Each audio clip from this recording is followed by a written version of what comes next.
everyone, and welcome to the David Goodman Reality and Truth Show. My name is Vanita Lambert, and I have the honor of hosting the show every single week.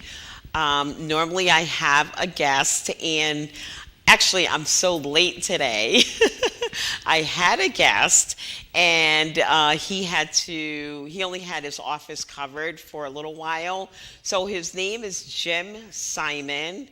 He works in the election office, and I got stuck in traffic, so he will be here next week. Long story short, I got stuck in traffic on Route 8 for over an hour, and he had someone covering the election office until about 2 o'clock, and now is not the time to leave that office vacant. So he will be here next week. Hopefully, I won't have any traffic and I'll be able to make it on time. But he's going to be talking about early voting, how to vote early in Connecticut because it's something new.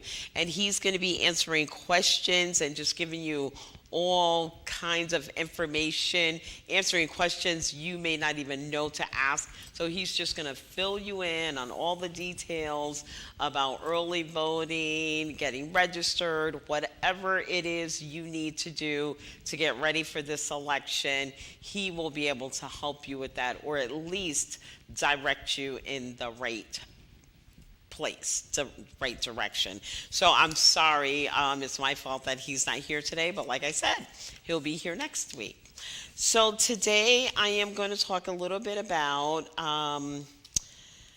Medicare, because it is Medicare annual enrollment period is right around the corner, and this is for Medicare Advantage plan. So, and there are a lot of changes. There's a real lot of changes this year with the Medicare Advantage plans, and the annual enrollment period we'll start with the annual enrollment periods, starts from October 15th through December 7th, okay?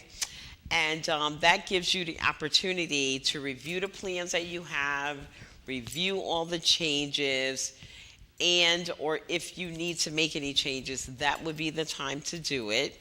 And then the new plan, the new Medicare Advantage plan, or Part C, whatever you like to call it, will start on January 1st.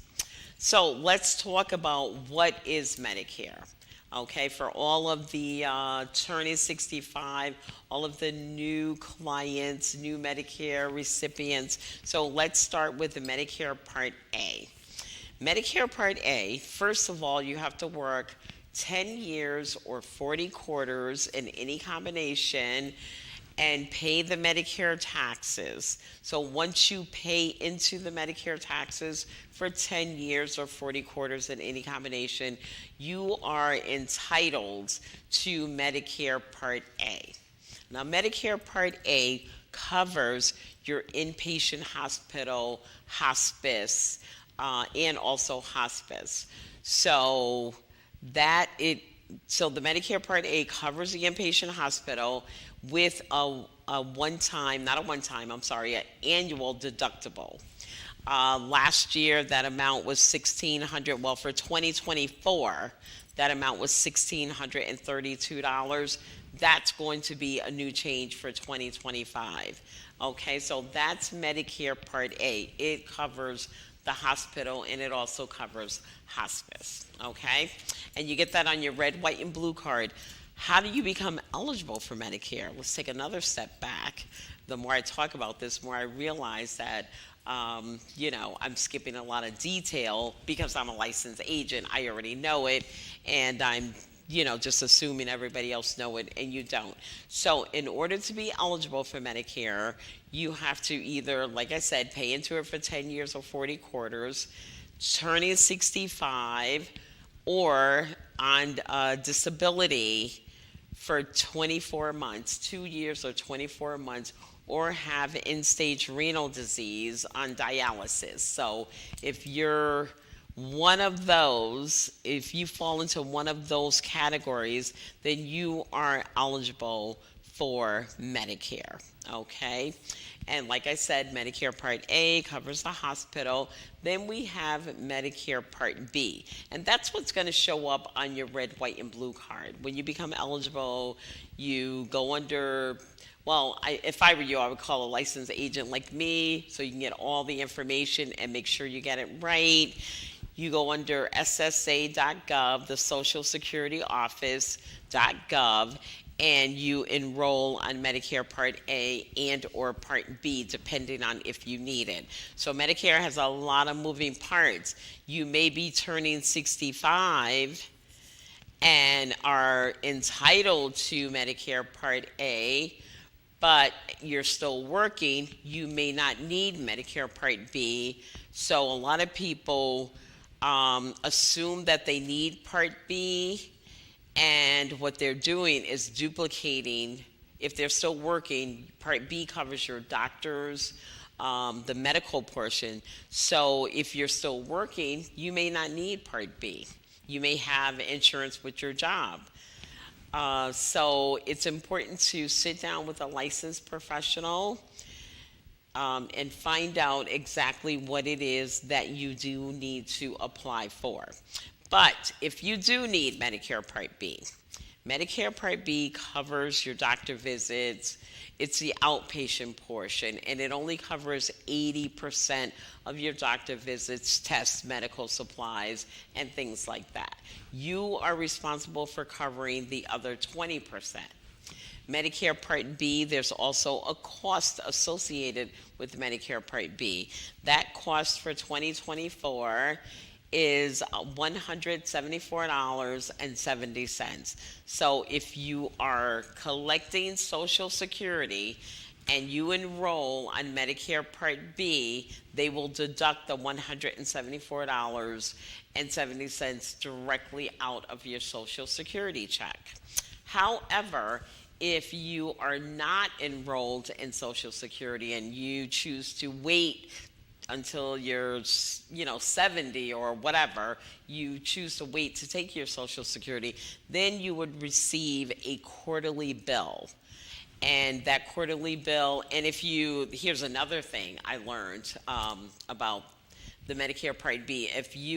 They bill you quarterly, but if you sign up midstream, like if you sign up 5 months out, or 5 months out, you may get a bill for 5 months or 4 months. Let's say, for example, you sign up in May, okay? You'll get billed for May, June, July, and August. You'll get billed for the remainder of the current quarter that you're in and the following quarter. So I know it's confusing, and that's why I always say, and you'll hear me say it over and over again, sit down with a licensed professional and get all the information, because Medicare has so many moving parts, and it depends on what you're doing, what your spouse may be doing, what your job may be doing. So as an independent agent, the way I help folks is I ask you questions, and then based on your answers to my questions, that tells me what you need. So, I'll ask you if you're retired, are you still working, are you on your husband's insurance or your wife's insurance or your spouse's insurance or partner's insurance, or whatever the case may be. And a lot of times we have to, coordinate those benefits with your job. Now, some corporations or employers, I should say, may ask you to get your Medicare Part A, and they may incorporate that with their insurance, and they may pay your annual deductible if you go into the hospital, because that saves them money if they, if Medicare Part A is going to cover your hospitalization, that's less insurance premiums they'll have to pay for another person. And if you work for a large company like maybe Yale and they have a zillion employees, they may not want to or see the benefit in doing that per person. So they may just, pay for all the hospital and all of the medical portion of your Medicare until you retire. So it depends on you, your spouse, and your employer of how you would pay for Medicare Part A and or Part B. So now getting back to Medicare Part B, let's just assume you're standalone. And what that means is that your employer is not helping you. You're already retired. So you're paying for your Medicare Part B, your $174 a month. That's only covering 80% of your Medicare Part B, which is your doctor visits, office supplies, and stuff like that. Then you're responsible for covering the other 20%. You have two ways to cover that 20%. You can cover it via original traditional Medicare, or you can cover it via Medicare Advantage or Part C. Medicare Advantage and Part C is the same thing. It's a supplement for your insurance. It is another way to cover the 20% that you'll have to pay. If you decide to go the original traditional Medicare way, you'll end up paying for it'll cost more. You'll end up paying for your Medicare Part B, and you'll have to pay for a supplement, and then you'll have to pay for your prescriptions. Okay, you'll have to pay for a drug plan. So you're going to be making 3 premium payments. And when you pay for the drug plan, you still may have to pay co-pays on the actual prescription. So that's a little more expensive, but it depends on your health. If you're in the doctor's office a lot, paying a lot of co-pays, seeing a lot of specialists and things like that, that may be the way for you to go. It depends on the questions I ask and your answers. So that's one way to cover it. The other way to cover it is your Medicare Advantage Part C plan.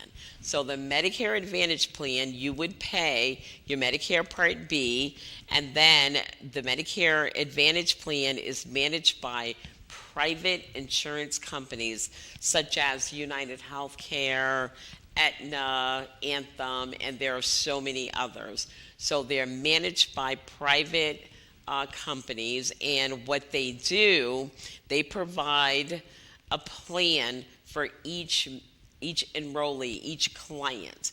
And so what'll happen is your doctor, number one, your doctor would have to be in the network. So they have a provider network, and your doctor would have to be part of that network, which basically means they have a contract with the carrier. And the carrier is, let's just pick United Healthcare.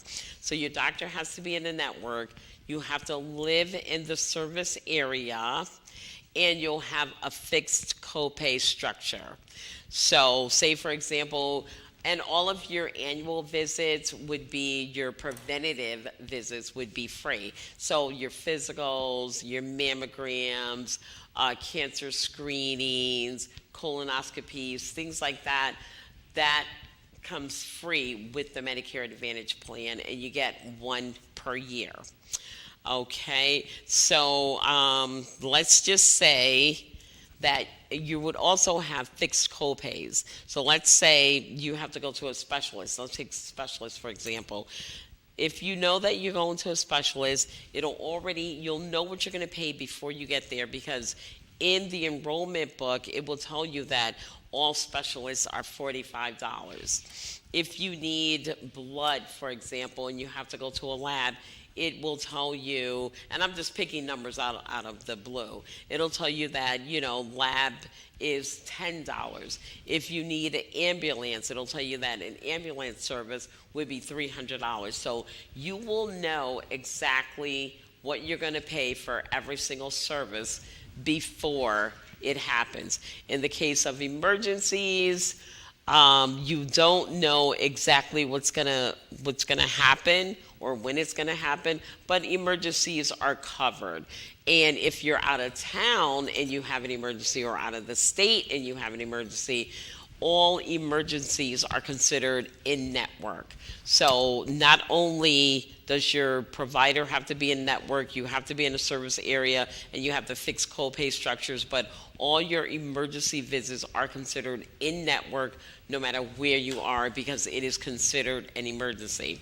And before you go to the emergency room, you want to be sure that it is a true emergency because it is so expensive if it's not a true emergency. And I have seen some of those disputed. I'm not going to say rejected, but at least disputed.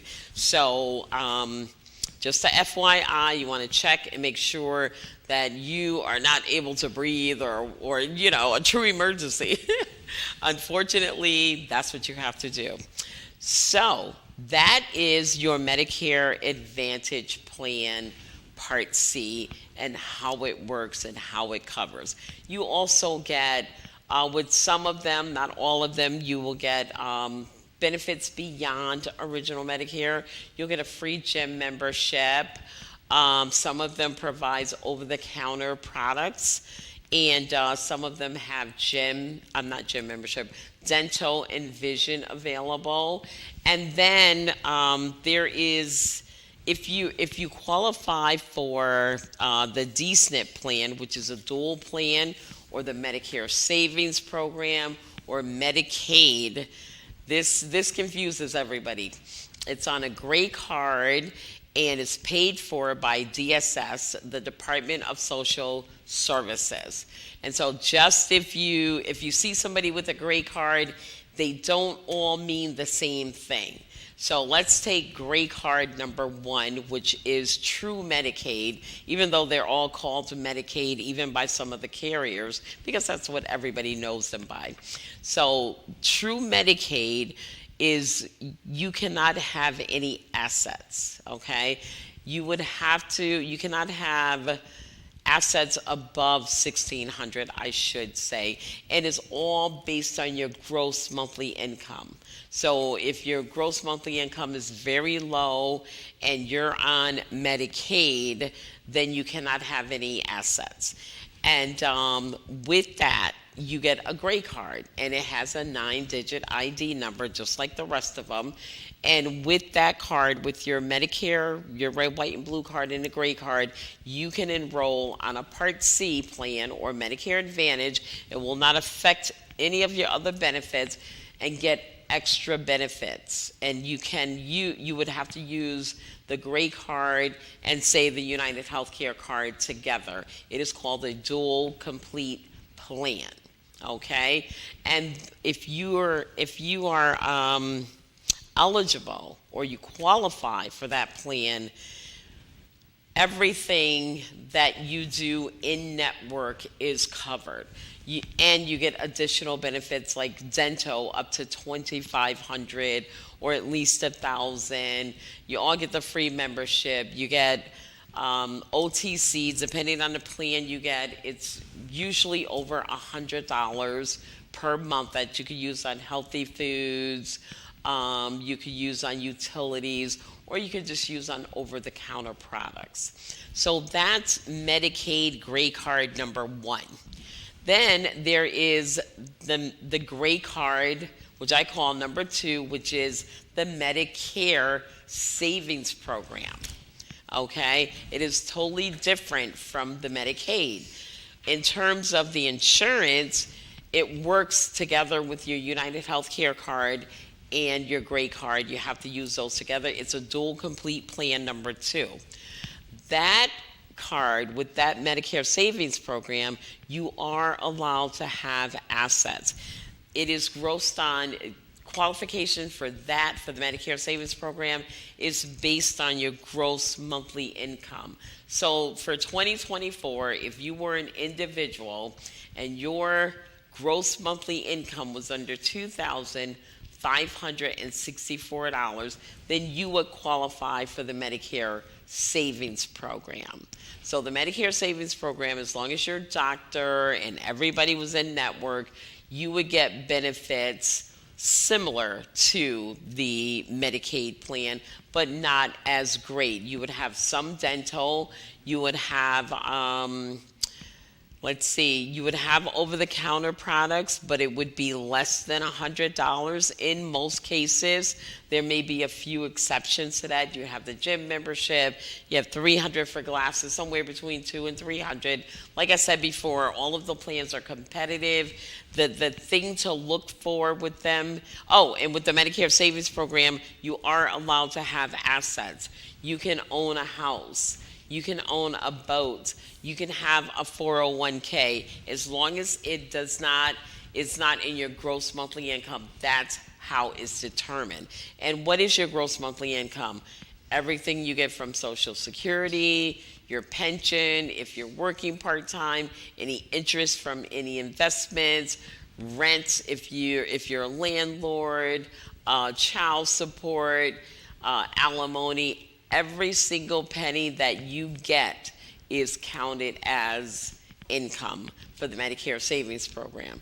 But still, the same thing applies. If you're an individual and you're under $2,564, you qualify for the Medicare Savings Program, and you're allowed to keep your assets as long as those assets are not counted as income. So, and once you have those gray cards, so that's two major differences in the gray card. And when you're talking like neighbors or, siblings or whatever, oh, I have the gray card, oh, I have the gray card, it doesn't necessarily mean that you both have the same benefits. It is based on your income. And that's pretty much the bottom line with your Medicare Advantage plans. So, and your dual complete plans. So if you think you might qualify for the Medicare Savings Program, oh, and another thing, the Medicare Savings Program is non-recoverable. So this is really important.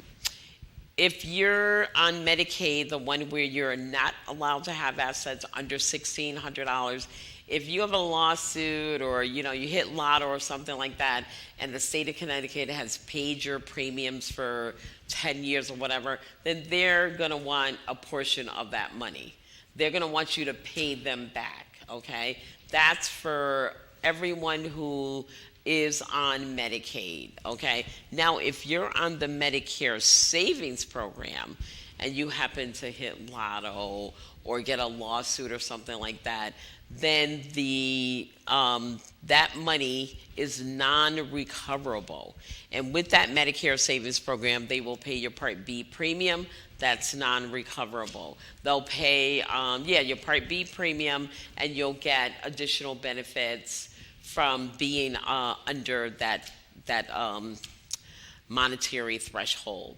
So that's huge. That's good to know that a lot of people are afraid to even accept help from the state of Connecticut if they own property, because they think that if they take it, the state of Connecticut come and seize their property. Not if you're on the Medicare Savings Program. It is non-recoverable. So if you like to get all the information or have any questions or just want to be 100% sure, just give me a call and I'll be happy to go over everything with you. I drive all around Connecticut and I sit at kitchen tables all day long, and I go over Medicare plans and life insurance or whatever. So if you're not sure or if you have any questions, you can call, text, or email me, and I'll be happy to provide you with that information. And you don't want to leave it up to someone that's not a licensed agent, because the laws change, the rules change every single year. And coming up for 2025, there's a lot of significant changes to the Medicare Advantage plans. So I urge you to get with your agent. If you don't have an agent, you can definitely call me. And if you're bilingual or if you know someone whose first language is Spanish, I have a colleague that you can call, Alicia Berno. She was here last week. She's bilingual, and she will be willing to help you or answer any questions that you may have about Medicare. So the enrollment periods again, for Medicare Advantage clients is October 15th through December 7th. Please do not wait until the last minute. You want to make sure you review this with your agent as soon as possible and make a decision on what you're going to need, if you're going to stay with what you have or if you're going to change. Because we are out there driving all over Connecticut, calling all of our clients, trying to make sure that we provide good service to our existing clients as well as new clients. So that's, and then if you miss December 7th and you're already on a Medicare Advantage plan, then there's a second enrollment period called OEP, that's open enrollment period. A lot of people get open enrollment period confused with AEP. So annual enrollment period is October 15th through December 7th. The open enrollment period for Medicare Advantage plans and Medicare Advantage plans only, MAs and MAPDs are what we call them, that period is from January 1st through March 31st. However, and you see how there's so many different moving parts, if you are turning 65, you get a special enrollment period no matter when it is. If your birthday is in July, you get 3 months before the month you were born in, the month you were born in, and 3 months after the month you were born in to enroll on Medicare Part A and B and or D if you need it. So you get a 7-month period to enroll and it's called a special enrollment period. So if you're still working and you don't need the coverage, then you will not be charged the late penalty. And this is another set of questions that we get about late enrollment. There's a late enrollment penalty for Part B, and there's a late enrollment penalty for Part D, but that only applies if you don't have credible coverage. And if you have it with your employer, most of the time it is credible coverage. So please take the time out and make sure you have the right health care plan, because having a wrong plan is just as bad as not having any plan at all. So that's all I have for you today. I want to thank you so much for joining me this session. This is the David Goodman Reality and Truth Show, and we're on your side.